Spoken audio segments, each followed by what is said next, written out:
Alors, chers amis, c'est avec vraiment beaucoup de plaisir que nous avons contribué à cette soirée qui vous appartient à vous tous, mais qui appartient aussi aux valeurs que nous défendons depuis toujours sur la reconnaissance des peuples, l'amitié des peuples. Et je suis heureux de voir que Monsieur le ministre de la Culture est venu à Choisy-le-Roi.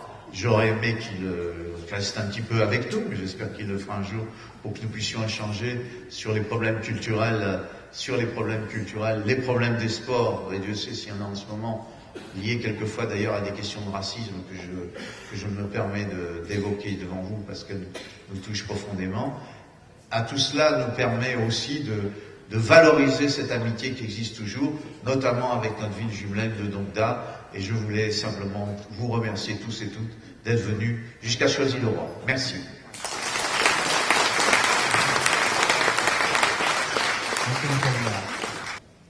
Trong lĩnh vực văn hóa, chúng tôi đánh giá rất cao các hoạt động trao đổi giao lưu văn hóa rất đa dạng trong thời gian qua và rất hiệu quả, và đặc biệt là vai trò của Pháp trong việc đào tạo nguồn nhân lực cho văn hóa, cho đội ngũ văn hóa của Việt Nam, và nòng cốt trong việc tổ chức các cái cuộc festival Huế.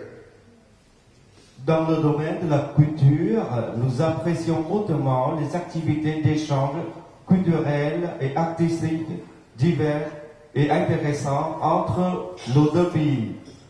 Et en particulier le rôle capital, essentiel de la France dans la formation des ressources humaines en la matière artistique.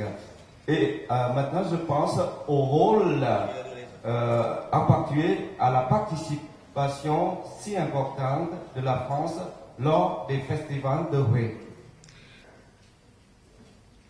Mesdames et messieurs, dans ces relations diverses, multidisciplinaires entre le Vietnam et la France, nous apprécions très hautement la contribution des collectivités locales françaises, dont Choisy-le-Roi. Choisy-le-Roi était l'arrière-garde du Vietnam pendant les négociations de Paris, et votre ville a accueilli des délégations vietnamiennes chargées de négocier les accords de Paris. C'est ici que notre délégation a été soutenue chaleureusement par nos camarades et amis pendant tout le processus de négociation. Nous fêterons en 2013 le 40e de l'anniversaire de la date de signature de cet accord.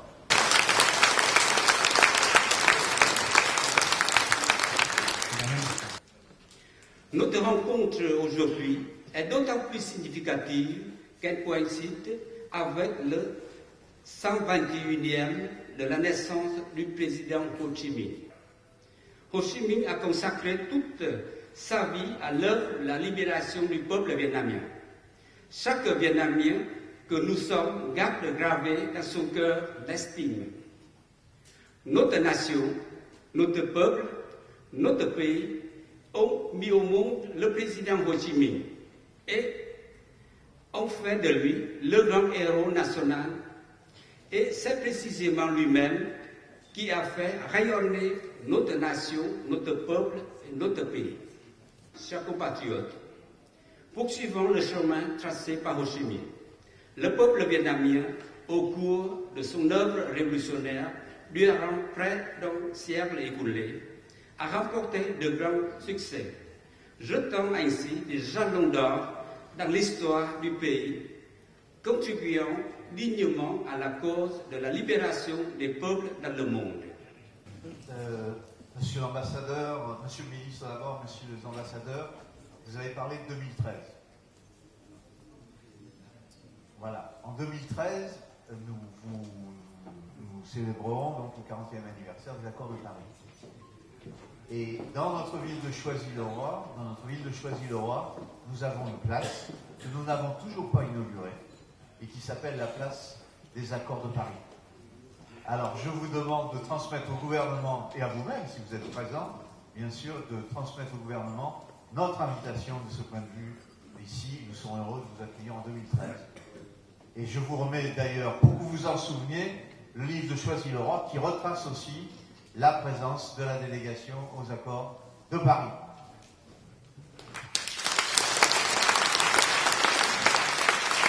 Monsieur l'ambassadeur, je voudrais remercier Monsieur l'ambassadeur parce que elle est par là, non voilà. Nous accueillons bientôt une classe de Dongda à Choisy-le-Roi au mois de juin. On vous remercie de votre aide de ce point de vue-là. C'est pas toujours ça, et ça s'est bien organisé. Monsieur l'ambassadeur de l'UNESCO, je vous fais la même chose. Voilà. Merci. Excusez-moi d'avoir fait le Nous avons la chance d'avoir avec nous Ben Maubrac, qui a connu, je dirais, très bien Ho Chi Minh, et qui notamment l'a hébergé. J'ai une première question à vous poser.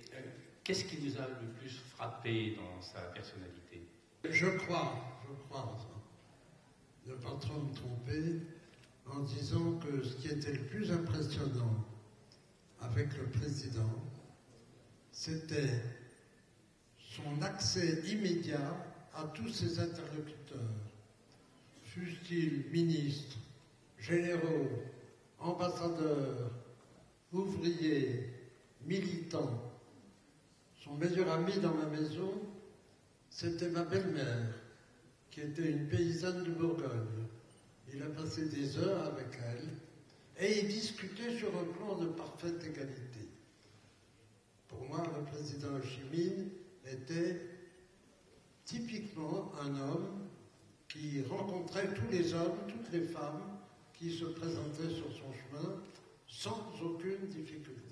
Alain Ruscio, en 1911, donc, qu'est-ce qui conduit Ho Chi Minh à se rendre en France? Si on regarde l'idéologie coloniale française, la pensée coloniale française est dominante.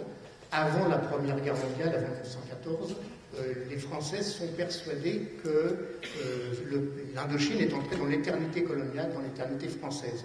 Et Ho Chi Minh, donc le jeune Nguyen Ai Quoc, qui a donc 21 ans à cette époque, fait partie de ceux qui s'interrogent sur la façon de combattre cette prétention.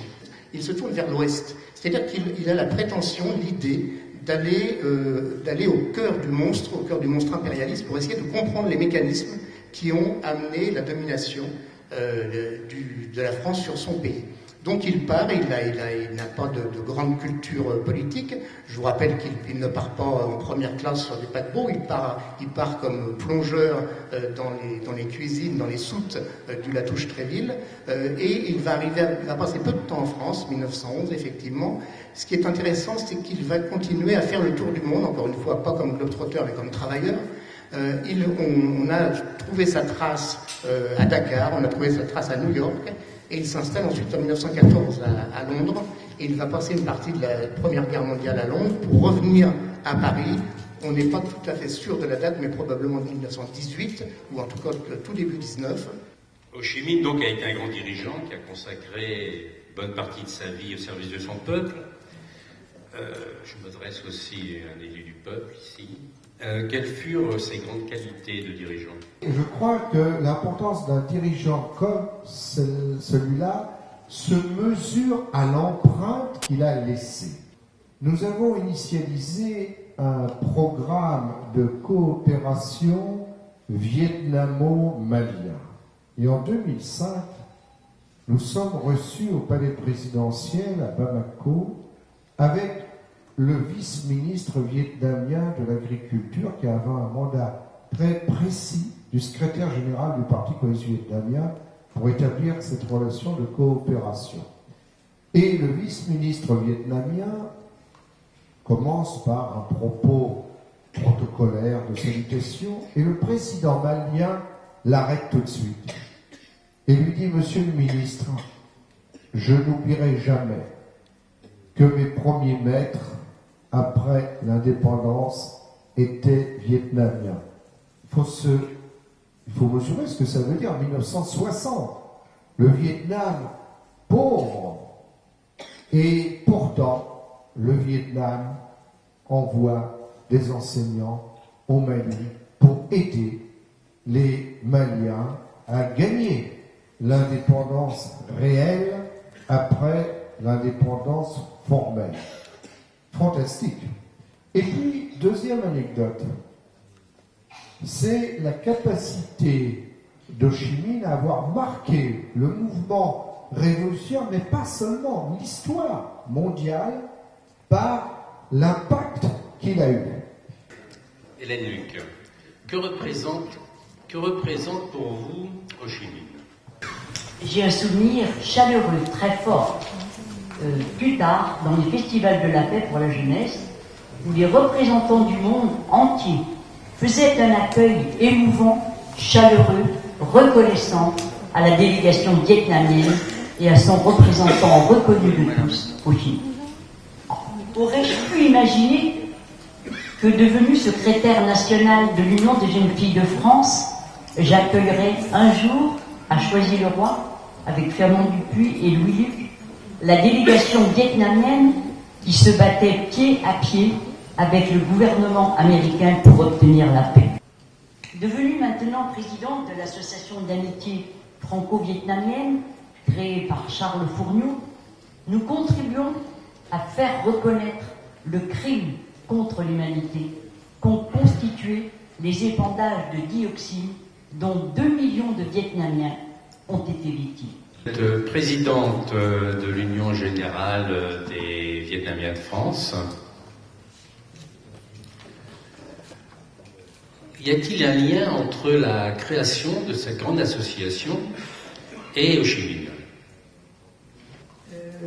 Oui, je peux dire un grand oui.